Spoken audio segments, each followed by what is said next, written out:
Morning friends, ફરી એકવાર આપનું સ્વાગત છે. લાસ્ટ લેક્ચરમાં સ્વાધ્યાય 1.3 દાખલા નંબર 3 જોયો હતો.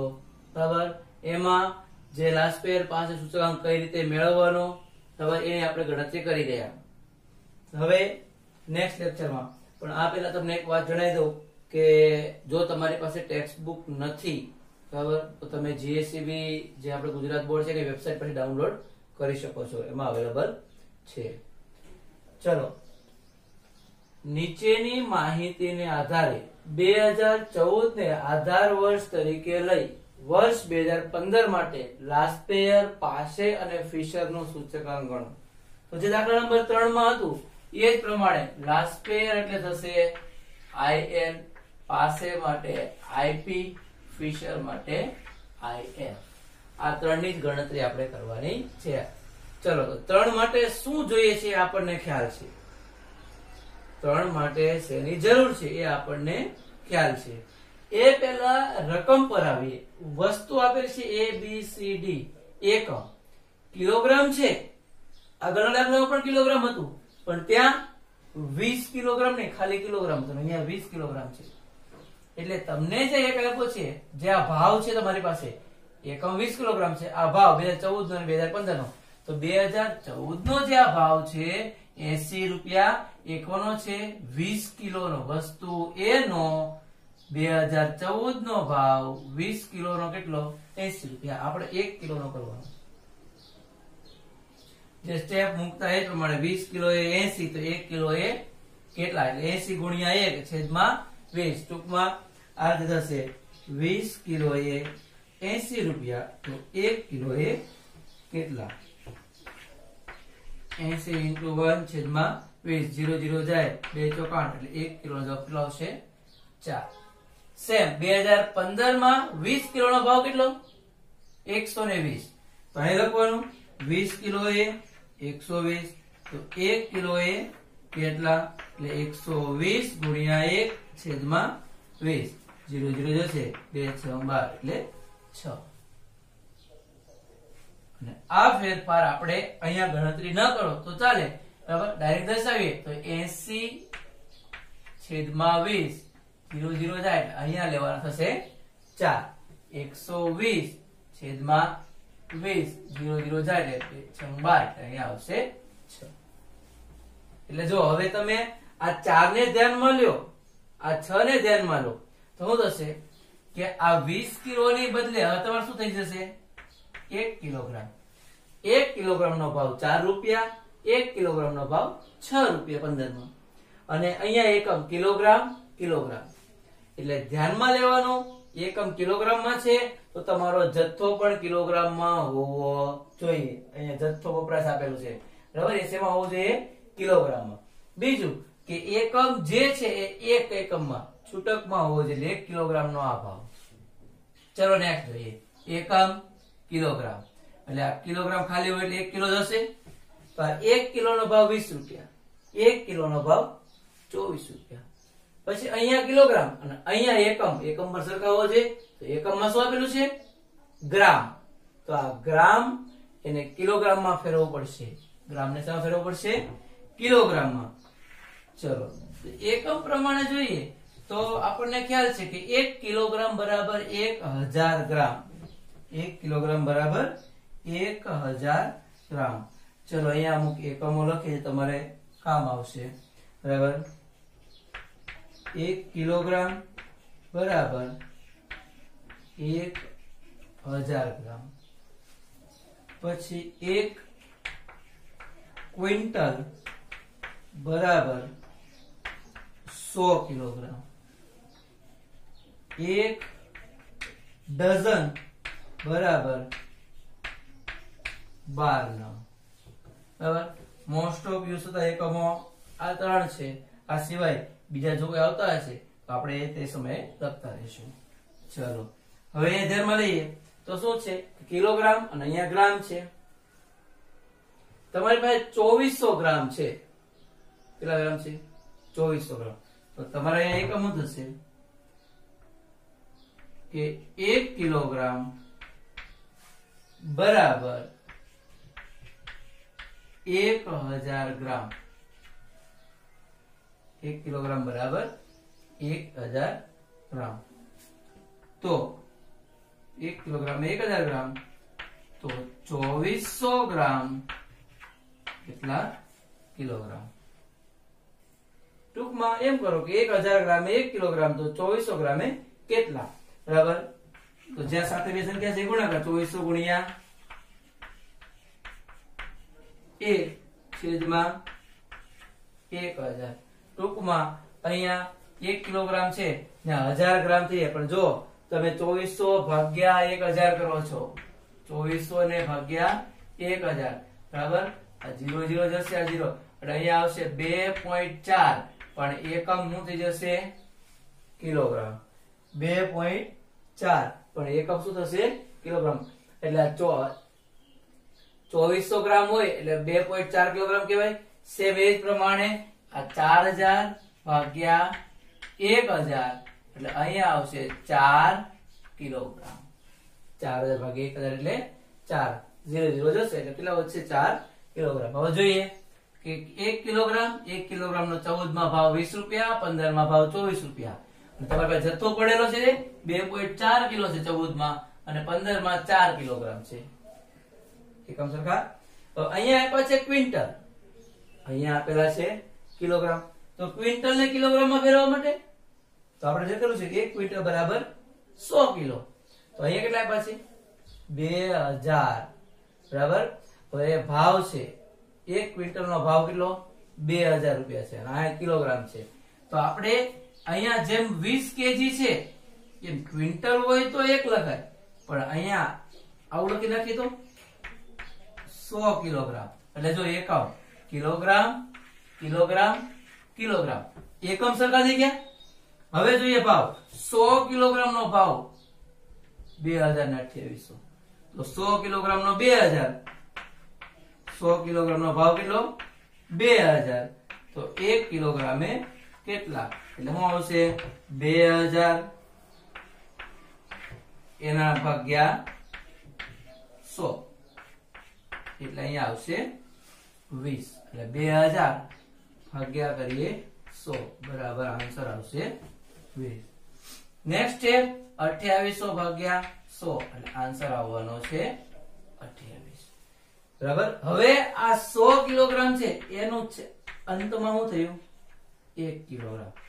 1 કિલોગ્રામ નો ભાવ 20 રૂપિયા 14 માં, 1 કિલોગ્રામ નો 15 માં 28 રૂપિયા, અહીંયા 10 કિલોગ્રામ, અહીંયા 15 કિલોગ્રામ. હવે અહીંયા 1 ડઝન, 1 ડઝન બરાબર 12 નંગ. કેમ કે અહીંયા આપણી પાસે જે છે જથ્થો એનો એકમ શું છે નંગ.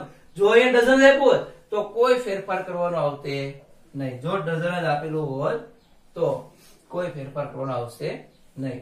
જોઈએ કે 12 નંગ એનો ભાવ 48 રૂપિયા છે, તો 12 નંગ નો 48 રૂપિયા છે. આપણે એમાં લાવવો પડશે 1 નંગ, કેમ કે નંગ નંગ અને નંગ એકમ સરખા થઈ જાય. તો અહીંયા 48 ભાગ્યા 12. હવે તમને ખ્યાલ આવી ગયો હશે કે આગળ જે અહીંયા 20 છે તો ભાવના છેદમાં 20 20 મૂકી દીધા.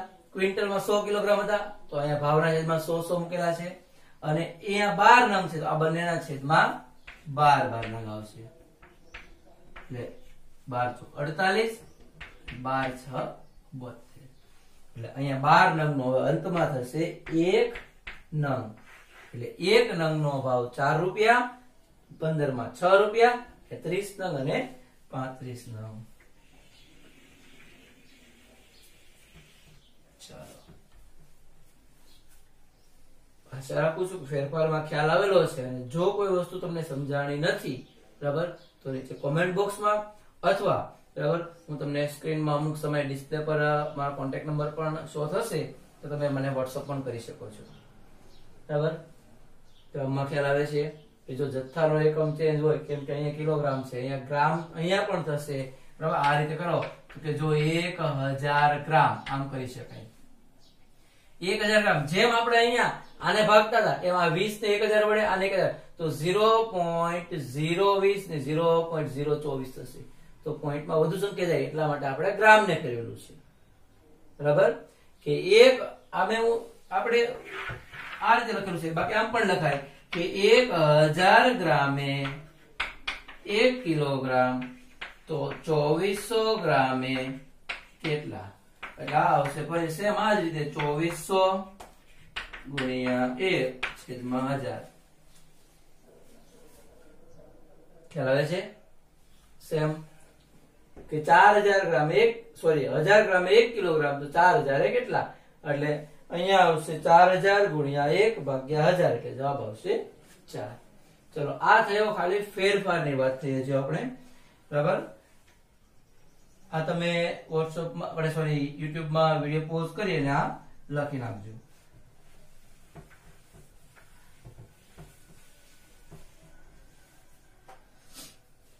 અને આ ફેરફાર થયા પછી હવે આપણી ગણતરી લખાશે કઈ રીતે?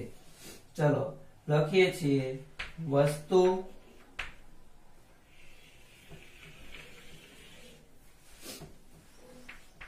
A, B, C અને D. પછી આવે છે એકમ. તો એકમમાં જે તમે ફેરફાર કર્યો છે તે 20 કિલોગ્રામ છેલ્લે શું કર્યું? 1 કિલોગ્રામ.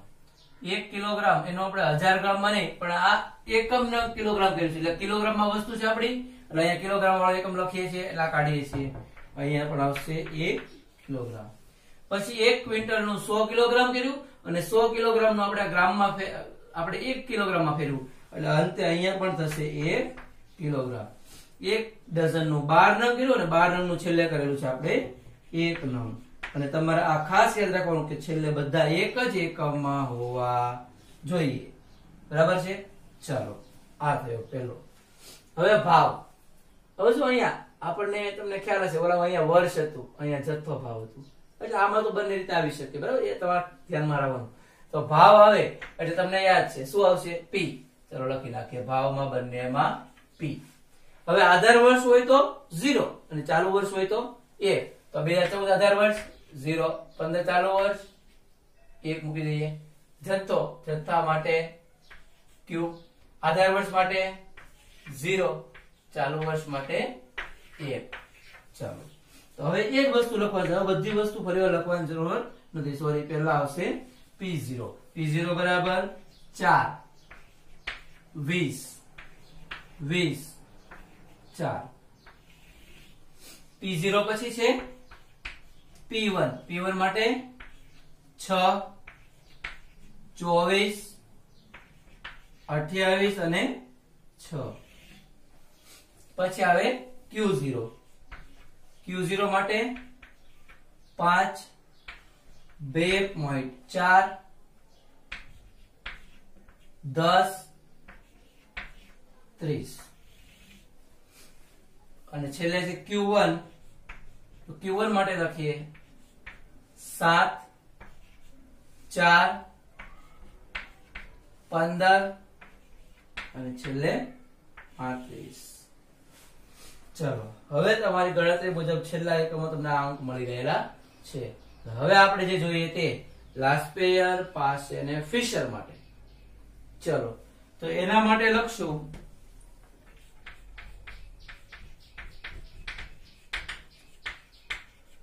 લાસ્પેયરનો સૂચકાંક એટલે કે IL બરાબર સિગ્મા P1 Q0 છેદમાં સિગ્મા P0 Q0 ગુણ્યા 100. પછી આવશે પાસેનો સૂચકાંક. પાસે એટલે IP બરાબર સિગ્મા P1 Q1 છેદમાં સિગ્મા P0 Q1 ગુણ્યા 100 અને અંતમાં આવશે ફિશરનો સૂચકાંક. અને ફિશર સૂચકાંક એટલે કે IF બરાબર વર્ગમૂળમાં IL ગુણ્યા IP. મિત્રો એક આ વસ્તુ ખાસ યાદ રાખજો કે લાસ્ટ પેયર પાસે જે તમારે ત્રણેય વસ્તુ અથવા બે મેળવવાની હોય તો લખવાનો ક્રમમાં પહેલા લાસ્ટ પેયર વાળું તે P1 Q0 પછી P0 Q0 લાસ્ટ પેયર નો છે. લાસ્ટ પેયર પૂરું થાય એટલે હવે પાસે P1 Q1 અને પછી આવશે P0 Q1. ચલો P1 અને Q0 તો કે P1 Q0 આ બાજુના બંને બરાબર 6 5 30 બરાબર. ચલો હવે આ જે 24 ગુણ્યા 2.4 28 ગુણ્યા 10 6 ગુણ્યા 30 આ બધી ગણતરી અહીંયા જે આપણે આગળના લેક્ચરમાં કર્યું એ જ વસ્તુ. પછી P0 Q0 એટલે આ બંનેનો ગુણાકાર આવશે. પછી છે P1 Q1 એટલે કે P1 અને Q1 એટલે આ આખી કોલમ બંનેનો ગુણાકાર અહીંયા લખાશે.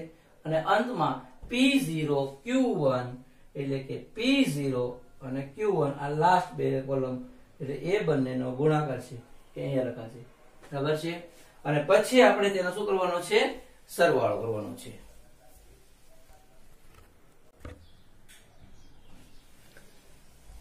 ઓકે ફ્રેન્ડ્સ, તો બાકીની ગણતરી આપણે કરેલી છે. બરાબર. જે ગુણાકારની વાત હતી એ P1 Q0 તો P1 અને Q0 6 5 ને 30 2.4 ગુણ્યા 24 કરો એટલે 57.6 10 ગુણ્યા 28 એટલે 280 6 ગુણ્યા 30 બરાબર 160 અને આ કોલમનો સરવાળો. એવી રીતે P0 અને Q0 બધાનો ગુણાકાર લખેલો છે અને તેનો સરવાળો. પછી P1 અને Q1 એનો બધાનો ગુણાકાર અને તેનો સરવાળો.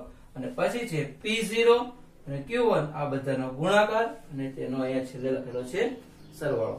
અને હવે આ કિંમત આપણે મૂકવાની છે ગણતરી.